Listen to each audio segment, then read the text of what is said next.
मोक्षमार्गस्य नेतारम्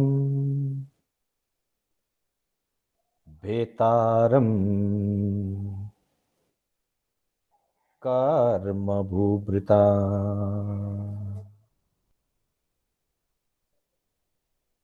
ज्ञातारम् विश्वतत्त्वानां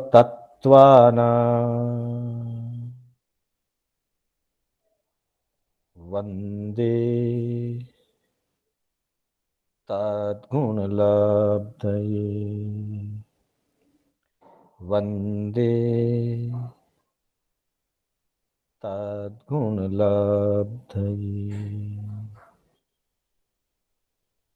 अनंत उपकारी आस्था के आयाम चरम तीर्थंकर श्रमण भगवान महावीर को वंदन। प्रभु की परंपरा में विचरण करने वाले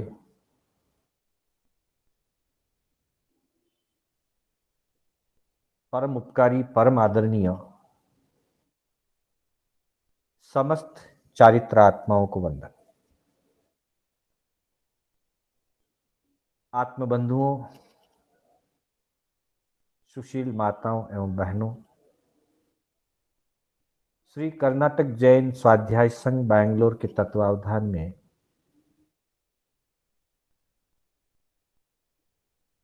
समकित के 67 बोल पर आधारित इस विशेष कक्षा में मैं शांतिलाल बोहरा आप सभी का हार्दिक स्वागत एवं अभिनंदन करता हूं। बंधुओं, हमारी कक्षा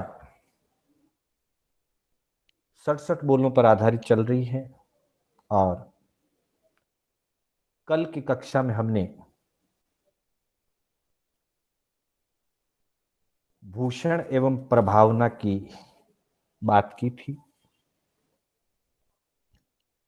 भूषण वो गुण हैं जिनसे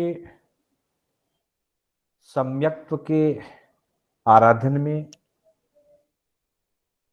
सम्यक्त्व की साधना में, या यूं कहें कि दर्शन विशुद्धि में निखार पैदा होता है।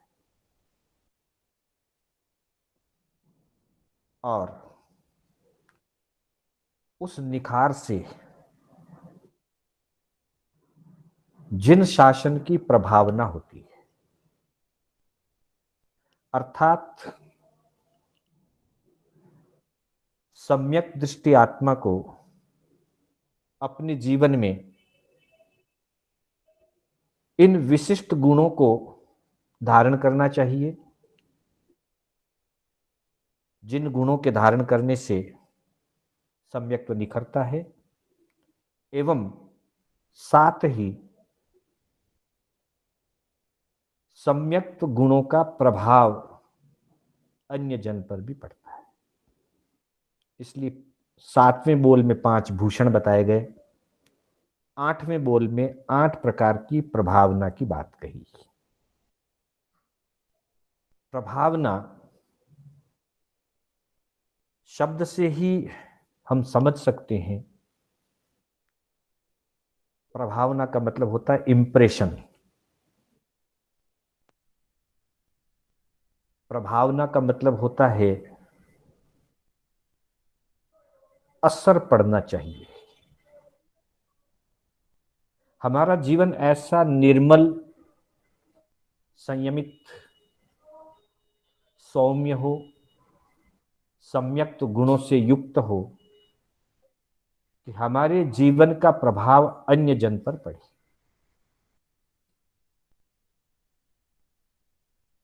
तब वो प्रभावना बनती है। तो प्रभावना के 8 बोल में 3 बोलों की हमने कल चर्चा की थी। पहला बोल, जिस काल में जितने सूत्र उपलब्ध हो उतने पढ़े और अन्य जीवों को प्रतिबोध देकर उनकी उन्नति करे। अर्थात प्रत्येक साधक को, चाहे वह महाव्रतधारी हो, चाहे वह अणुव्रतधारी हो, चाहे वह सामान्य अविरत सम्यक दृष्टि भी हो, ज्ञान पिपासु होना चाहिए।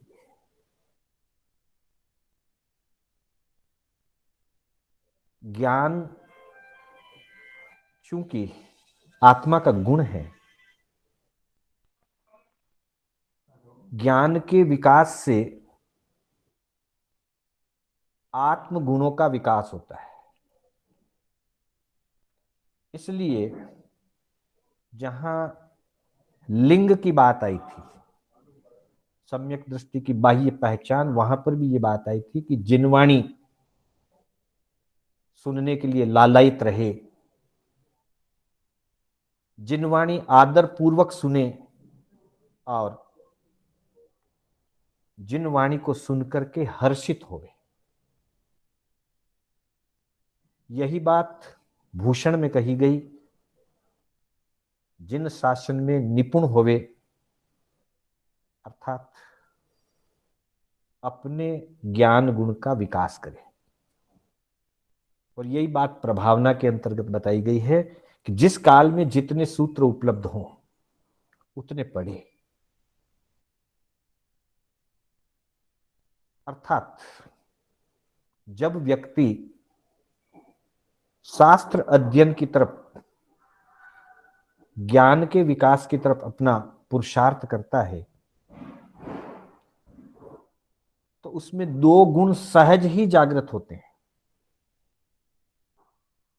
विनय और अप्रमाद।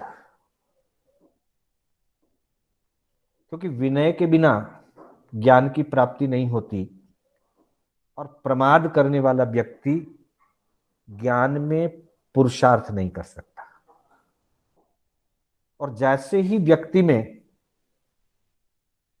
अप्रमाद की भावना जगेगी, जागरूकता आएगी और विनय गुण विकसित होगा, तब निश्चित ही उसका प्रभाव इस जगत में, चतुर्विध संघ में अवश्य ही प्रभाव पड़ेगा। और अवसर आने पर वह व्यक्ति अपने ज्ञान के द्वारा दूसरे लोगों को भी सही मार्ग बताने में सहयोगी बन सकेगा। तब कहा धर्म कथा सुनाने में चतुर हो, और धर्म कथा सुनाते हुए भी प्रत्यक्ष हेतु दृष्टांत पूर्वक बात को अच्छी तरह से व्यवस्थित ढंग से समझाने का प्रयास किया जाए। क्योंकि अगर बात को अच्छी ढंग से नहीं समझाया गया तो कई बार अच्छी बात भी प्रभावशाली नहीं हो पाती। तो प्रभावपूर्ण ढंग से सही सूझबूझ के साथ प्रभु के सिद्धांतों का, प्रभु के द्वारा बताए हुए मोक्ष मार्ग का अन्य जन में प्रचार करे, दूसरों को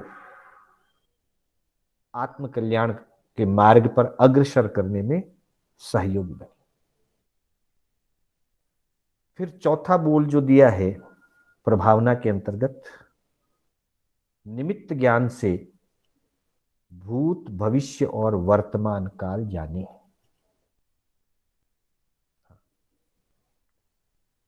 यह बात बहुत विशेष बात है, प्रत्येक जन सामान्य के लिए यह बात लागू नहीं पड़ती। क्योंकि पात्रता का अपना बहुत बड़ा महत्व है। जो व्यक्ति, क्यों इसे चौथे नंबर पर रखा गया है, पहले ही नहीं कह दिया भूत भविष्य जाने, वर्तमान जाने, चौथे नंबर पे। पहले नंबर की जो बात है, जितने शास्त्र उपलब्ध हैं उतने पढ़े। अर्थात जब इतना ज्ञान अर्जित होगा, तब व्यक्ति में एक स्थिरता, एक धीरता, गंभीरता पैदा हो जाएगी। जो व्यक्ति धीर वीर गंभीर है, ज्ञान वृद्ध है, तत्वों का ज्ञाता है और निश्चय, व्यवहार, नय, प्रमाण आदि हर अपेक्षा से जिसने जिन प्रवचन को समझ लिया हुआ है, ऐसा परिपक्व ज्ञाता ही भूत, भविष्य और वर्तमान काल की तरफ निमित्त ज्ञान को जान सकता है। ऐसा परिपक्व ज्ञाता उस ज्ञान का यथा अनुकूल अवसर पर ही उपयोग करेगा। यह सबसे बड़ी बात है। बिना पात्रता के शक्ति, चाहे वो ज्ञान की शक्ति हो, अधिकार की शक्ति हो, या तो प्राप्त होती नहीं, और कदाचित प्राप्त हो जाए तो उसमें उसके दुरुपयोग की संभावना भी बनी रहती है। इसलिए चौथे नंबर पर यह बात कही कि निमित्त ज्ञान से भूत, भविष्य, वर्तमान को जाने। कहीं वैसा उचित अनुकूल प्रसंग उपस्थित हुआ तो ही उसका उपयोग किया जाएगा, अन्यथा जो धीर गंभीर ज्ञाता हैं वो जानते हैं, भूत को भी जानते हैं, भविष्य को भी जानते हैं, लेकिन कभी भी उसकी चर्चा जन सामान्य में नहीं करते। अनेक ऋषि मुनि, गुरु भगवंत, आचार्य, उपाध्याय, साधु साध्वी भगवंत अनेक विद्याओं से युक्त होते हैं। कई प्रकार की लब्धियां भी उन महापुरुषों के पास होती हैं, लेकिन वे अपनी धीरता और गंभीरता के कारण उस लब्धि की कभी चर्चा नहीं करते। चर्चा करना लब्धि का या विशिष्ट उपलब्धि का प्रदर्शन या चर्चा, यह जिन शासन में स्वीकार नहीं है। अति विशिष्ट कारण उपस्थित होने पर उसका प्रयोग विवेकवान गीतार्थ मुनि कर सकते हैं, जो विशिष्ट रूप से परिपक्व हैं, जो गंभीर हैं, जो ऐसी विशिष्ट लब्धि और शक्तियों को पचाने का सामर्थ्य रखते हैं, उनको ऐसी लब्धियां प्राप्त होती है, उसके बिना नहीं। तो ये सामान्य व्यक्ति के लिए नहीं है, विशिष्ट महापुरुषों के लिए ये बात है कि निमित्त ज्ञान से भूत, भविष्य और वर्तमान काल जाने। क्यों? ऐसा ज्ञान होने से कभी शासन पर कोई प्रतिकूल प्रसंग आने वाला है, कोई प्रतिकूल निमित्त बनने वाला है, इस बात का आभास हो सकता है, जानकारी मिल सकती है, और तब वे स्वयं और अन्य जनों को विशेष रूप से साधना में प्रयुक्त कर सकते हैं, धर्म आराधना में विशेष रूप से जोड़ सकते हैं, ताकि आने वाले प्रतिकूल समय का, प्रतिकूल प्रसंग का प्रभाव कम हो जाए। लेकिन निमित्त को जान करके साधना को बढ़ाया जाएगा, धर्म आराधना को बढ़ाया जाएगा, स्वयं के जीवन में बढ़ाया जाएगा और अपने अनुयायियों के जीवन में भी धर्म आराधना को बढ़ाया जाएगा। इसलिए विशिष्ट महापुरुषों के पास निमित्त ज्ञान से, निमित्त ज्ञान के अंतर्गत कुछ ज्योतिष आदि के माध्यम से भी निमित्त ज्ञान हो सकता है, अथवा आकाशीय घटनाओं आदि को देख करके, अथवा और कोई अन्य अन्य धरती के वातावरण को देख करके जिनको ऐसा निमित्त ज्ञान, सूक्ष्म ज्ञान होता है, वे भूत भविष्य से परिचित हो सकते हैं। लेकिन उसका उपयोग अत्यंत विशेष परिस्थितियों में ही उसका उपयोग किया जाता है। जन सामान्य के लिए यह उपलब्धि भी नहीं होती और जन सामान्य स्थिति में उसका प्रयोग भी नहीं किया जाता। उसके बाद है 5वें नंबर पे, कठिन तपस्या करके धर्म की उन्नति करे। यह प्रत्येक साधक के लिए स्वीकार्य है। अपने जीवन में विशेष तप का स्थान दें, तप की आराधना करें। तप की आराधना से स्वतः प्रभावना हो जाती है। हमने कई बार ऐसा अनुभव किया होगा, जब हमारे सामने कोई विशिष्ट तप के प्रसंग उपस्थित होते हैं, किसी साधक ने, किसी साधिका ने, श्रावक ने, श्राविका ने दीर्घ तपस्या की आराधना की हो, 28, 11, 15, 21 मास खमन या और भी दीर्घ तपस्या, वर्षी तप आदि, जैसे ही वे दीर्घ तपस्या की आराधना करते हैं, हमें सूचना मिलती है कि किसी के दीर्घ तप चल रहा है। भले हम उनको जानते भी ना होंगे, लेकिन सूचना मिलती है कि दीर्घ तप की आराधना चल रही है। अथवा प्रवचन के प्रसंग पर हम किसी को तपस्या का पचखाण करते हुए जब देखते हैं, तो हमारे मन में भाव जगता है, मैं भी ऐसी तपस्या कर सकूं, मुझ में भी ऐसा सामर्थ्य जगे कि मैं भी तपस्या कर सकूं। ये प्रभावना है।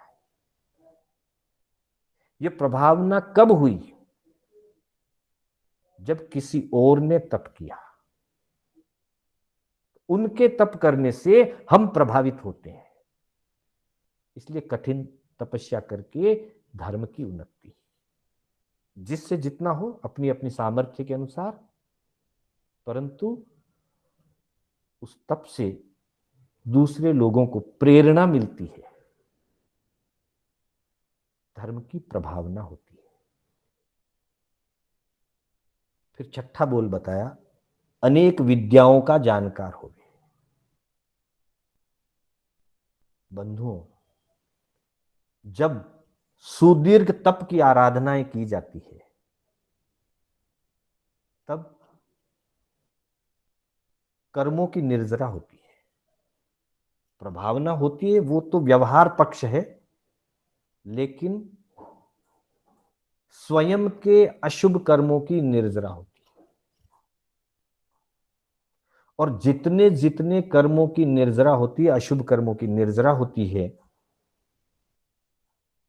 तब आत्मा के ज्ञान आदि गुणों का सयोपशम बढ़ता है। और ज्ञान आदि गुणों का सयोपशम बढ़ने से अनेक प्रकार की विद्याएं स्वतः प्रकट होती है। और जब विद्याएं प्रकट होती है, विद्याओं का ज्ञान प्राप्त होता है। आज के युग में कुछ चीजें कठिन हैं। जब चौथा आरा था, 14 पूर्वों का आदि ज्ञान होता था, तो उनमें विभिन्न प्रकार की विद्याओं का संयोग था। जो बातें कही गई है वो सार्वकालिक है। प्रत्येक चीज सभी काल में हो जरूरी नहीं है, लेकिन ऐसा हुआ करता था।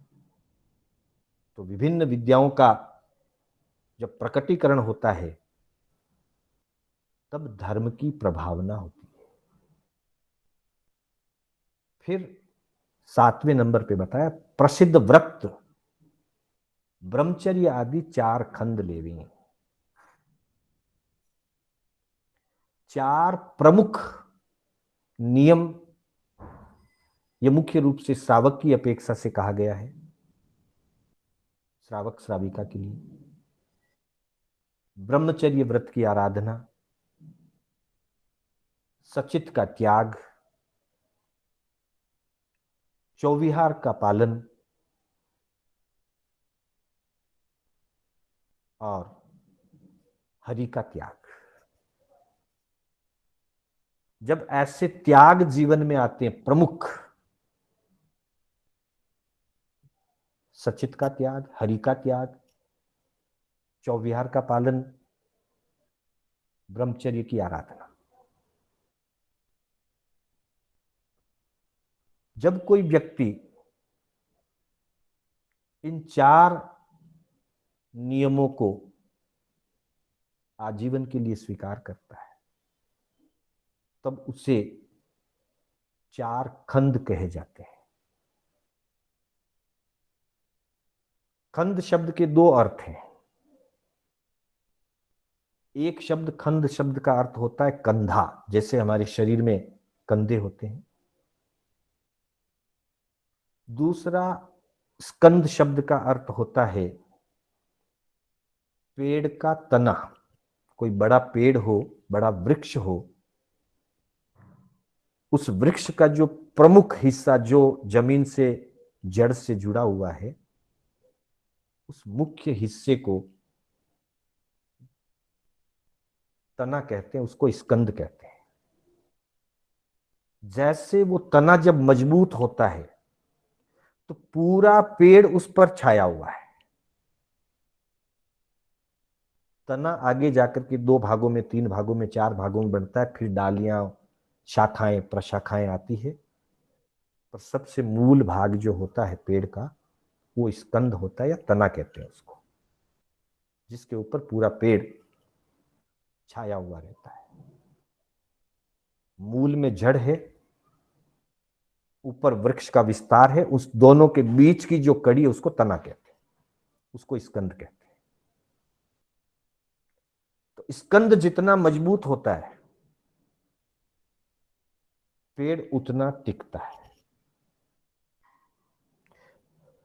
मनुष्य के शरीर में कंधे जितने मजबूत होते हैं उतना ही व्यक्ति कार्य कर पाता है, क्योंकि कंधे के साथ हाथ जुड़े हुए हैं।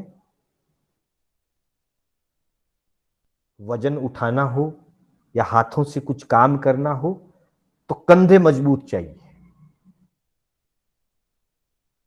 तो वैसे ही बाकी जो भी व्रत आराधना, धर्म आराधना करनी हो तो उसके लिए ये 4 मुख्य व्रत जो दिए गए हैं, इनको 4 खंड की उपमा दी गई है, 4 खंड का नाम दिया गया है।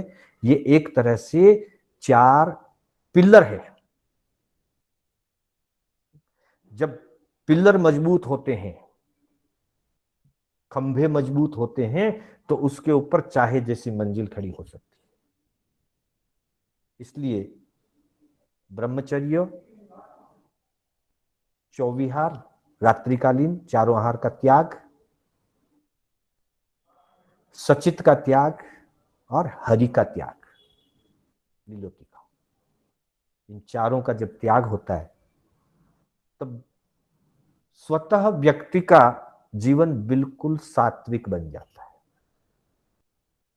क्योंकि भोजन का बहुत बड़ा प्रभाव मन पे होता है। भोजन में जब त्याग की भावना आती है तो संतुष्टि की भावना आने लगती है। फिर सिर्फ सात्विक, अचित, और वो भी सूर्यास्त के पूर्व जैसे शरीर को भाड़ा देना है उतने रूप में लिया जाएगा। तो बाकी की धर्म आराधना करने में, फिर सायकाल प्रतिक्रमण करना हो, स्वाध्याय करना हो, ध्यान करना हो, सबके लिए अनुकूल समय मिलेगा। और चूंकि आहार बहुत सात्विक हो चुका है तो मन भी शांत और प्रसन्न होगा। इस तरह से ब्रह्मचर्य आदि 4 खंड लिए जाते हैं। और जब 4 खंड लिए जाते हैं तो उसका अपना एक बहुत बड़ा विशेष प्रभाव होता है दूसरों के ऊपर, क्योंकि ये बड़े बड़े व्रत हैं, मुख्य व्रत हैं ये जीवन के। इन मुख्य व्रतों को लेने से प्रभाव होता है। और अंतिम बात कही, शास्त्र के अनुसार कविता रचकर धर्म की उन्नति करी। 32 आगम, 45 आगम, 84 आगम, विशाल श्रुत ज्ञान है।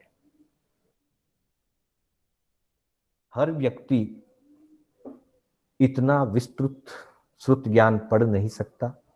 समय की सीमाएं है, समझ की अपनी सीमाएं है। किसी को भाषा नहीं आती, किसी के पास समय की अनुकूलता कम है, किसी को गूढ़ रहस्य समझ में नहीं आते।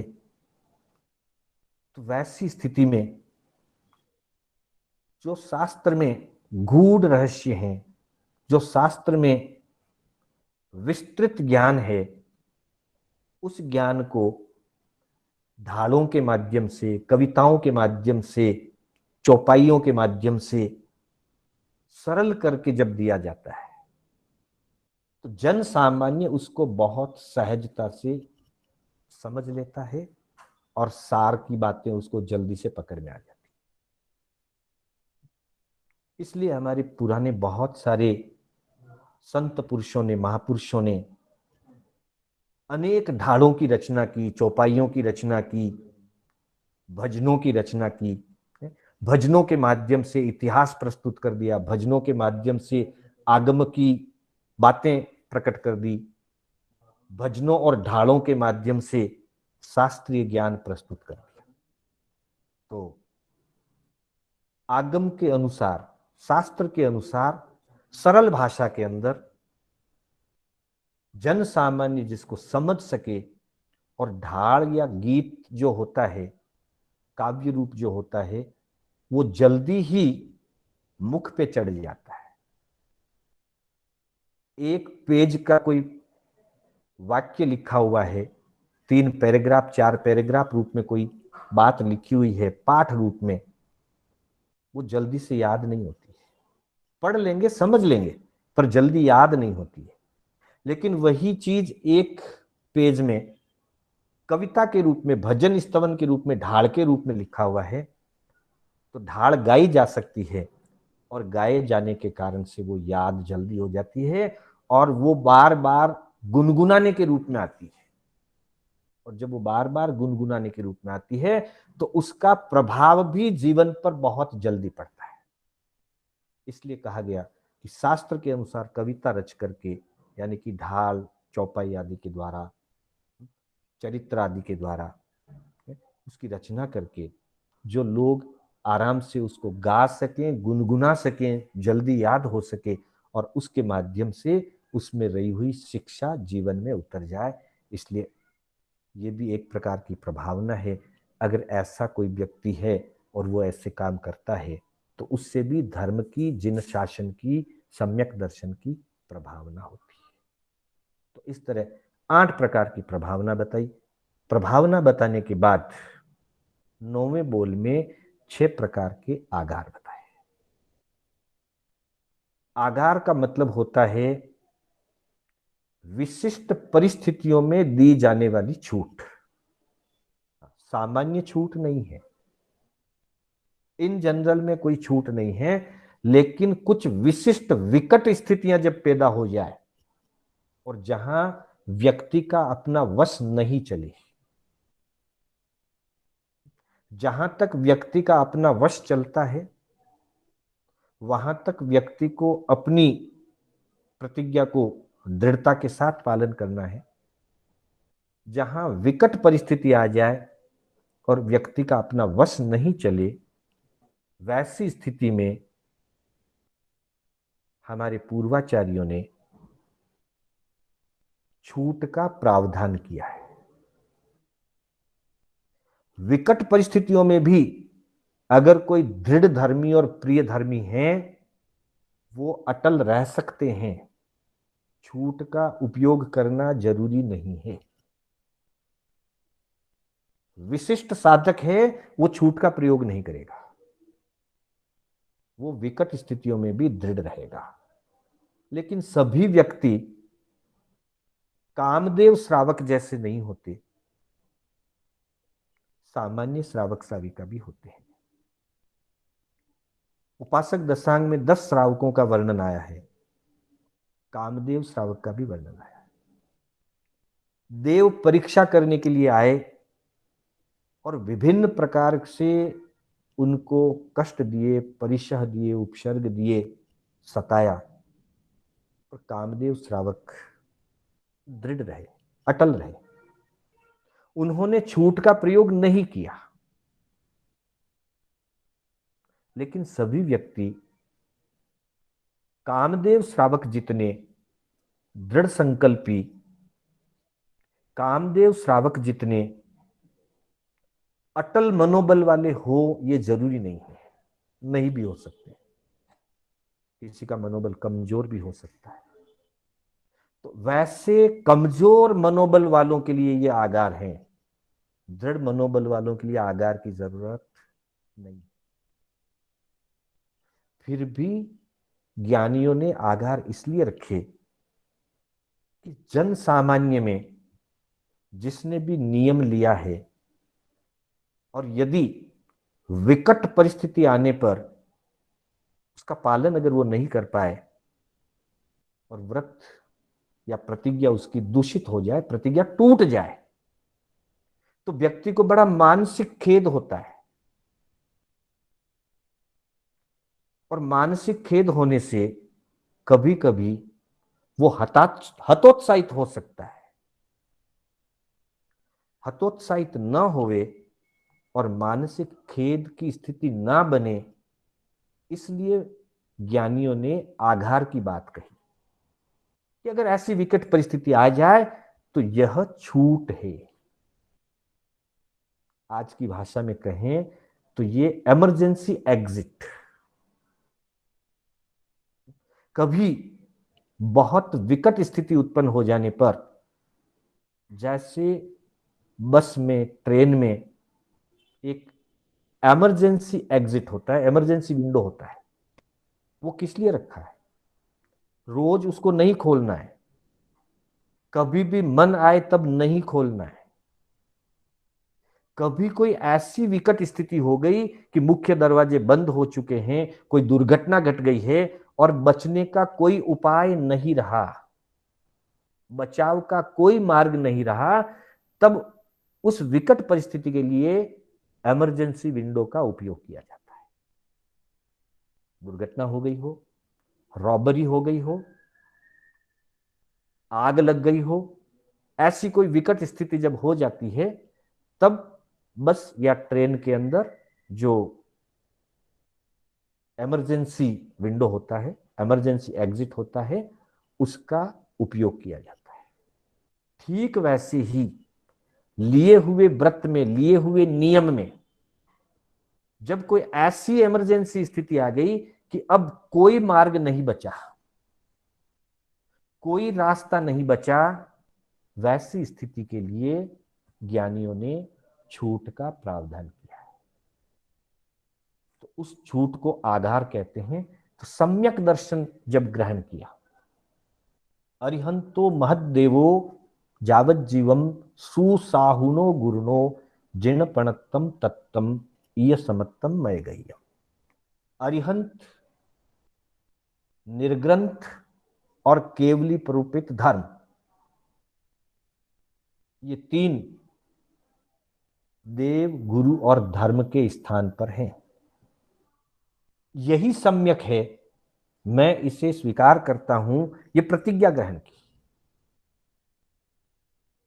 अब उसके बाद कभी कोई बाह्य दबाव हो, कभी कोई देव आदि का प्रकोप हो, राजा का दबाव हो, कुटुंब या परिवार का दबाव हो, माता पिता गुरु आदि का कोई आग्रह हो, ये 5 चीजें आग्रह वाली है। इसमें 6 आगार हैं। छठा आगार परिस्थिति का, विकट परिस्थिति का अलग प्रकार का है, और 5 जो चीजें हैं वो आग्रह वाली। राजा का दबाव हो गया, और राजा के दबाव के कारण हमारा मन नहीं है,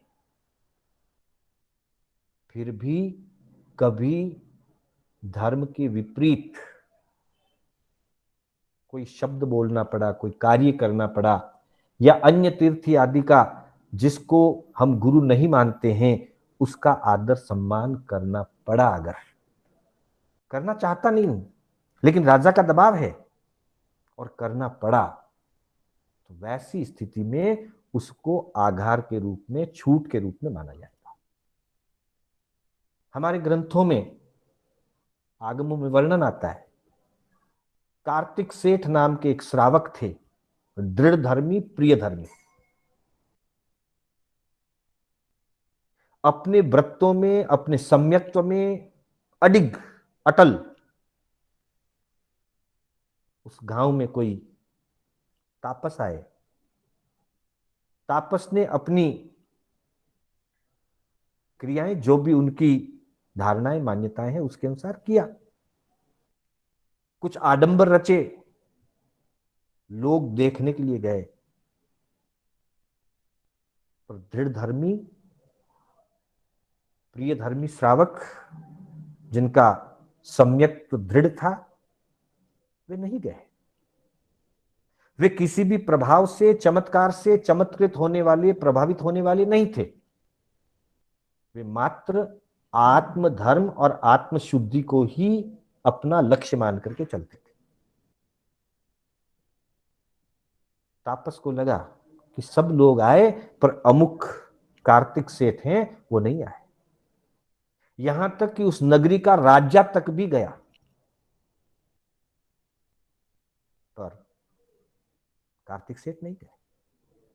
बारे व्रतधारी श्रावक थे, दृढ़ सम्यक्त्वी थे, नहीं गए।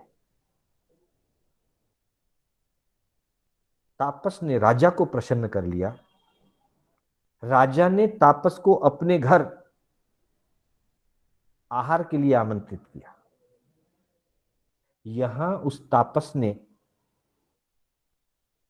अपनी चाल चली और एक शर्त कह सकते हैं, एक कंडीशन रख दी राजा के सामने कि कार्तिक सेठ को बुलाया जाए,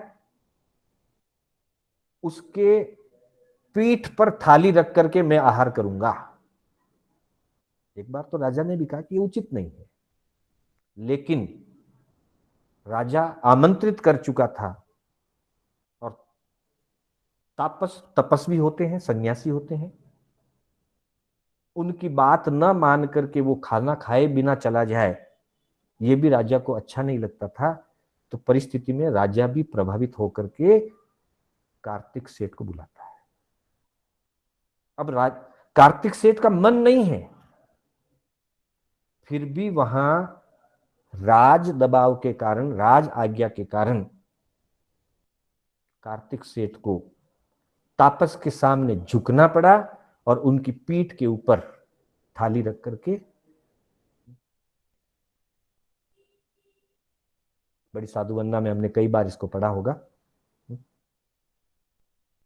मोराओं पर बलती खीर, तो खीर का भोजन किया उसने।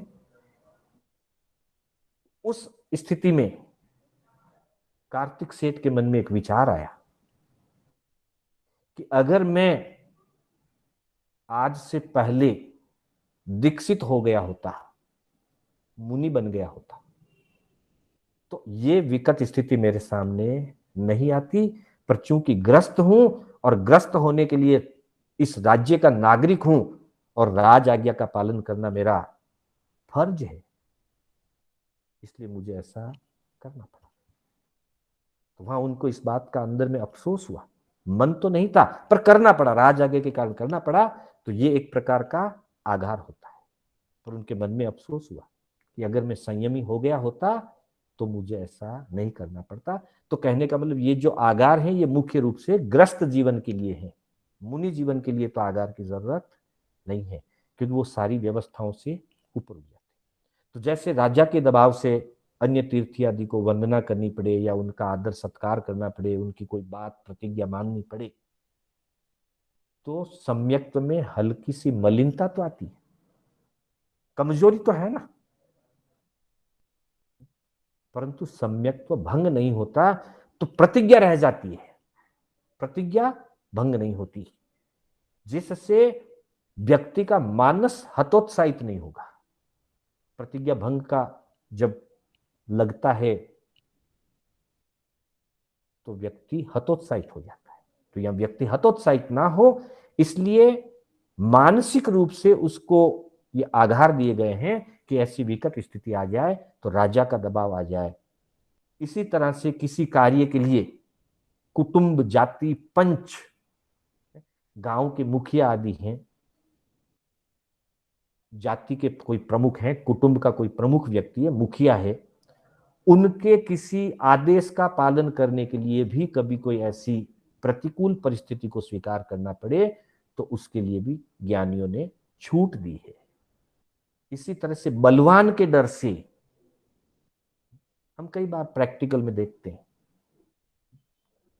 हमारी गली में, हमारे बाजार में, मोहल्ले में जब कोई मंडली है, वो कभी अन्नम्मा की पूजा करते हैं या और कोई इस प्रकार का कार्यक्रम बनाते हैं, हमारी वहां कोई श्रद्धा आस्था नहीं है, हमें उससे कोई संबंध नहीं है उसका, लेकिन जिस मोहल्ले में रहते हैं तो वहां उस मंडली के प्रमुखों से हमको एक सामान्य व्यवहार मेंटेन करना होता है ताकि कोई अन्यथा प्रकार की परिस्थितियां डेवलप ना हो। उसके लिए कभी हमको उसके कार्यक्रम में जाना होता है या उस कार्यक्रम को सहयोग भी करना होता है, तो वो भी एक प्रकार का आगार है जो बलवान के डर के कारण हमको करना पड़ता है।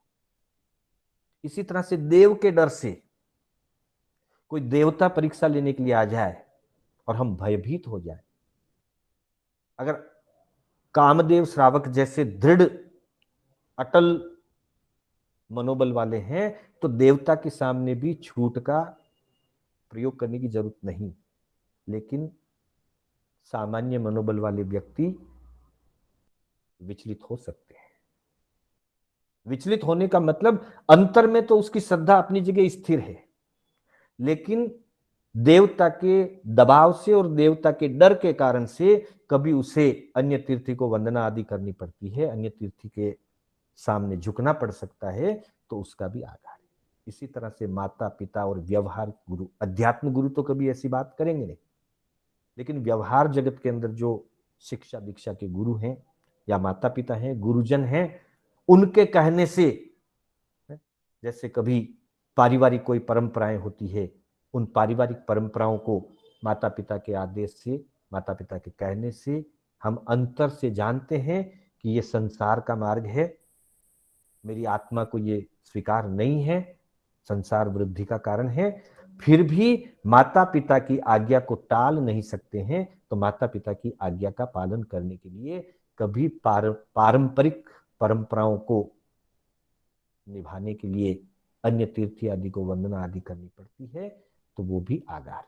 ये 5 चीजें दबाव के कारण से या बड़ों के, अधिकारियों के या बलवान के, देव आदि के डर से या दबाव से, आग्रह से होती है। और छठी एक चीज है कि कभी विकट परिस्थिति आ जाए, दुर्भिक्ष जैसी स्थिति बन जाए और आजीविका नष्ट हो जाए, इनकम सोर्स खत्म हो जाए, और गृहस्थी का जीवन इनकम सोर्स के बिना नहीं चलता।